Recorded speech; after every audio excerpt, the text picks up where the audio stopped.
बाबूजी क्या बात है? दुल्हा बाबूजी तो जीवन कर रहे तो हम मिथिला के डोम हैं। हाँ, मेरे दिल में एक भाव उत्पन्न हो गया है। क्या भाव उत्पन्न हुआ?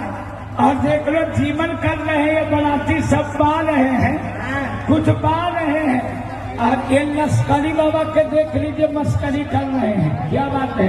दोनों क्यों चाट रहे हैं? ये है बलिया युगल सरकार की, बलिया युगल सरकार की के दीदामती से पूछे,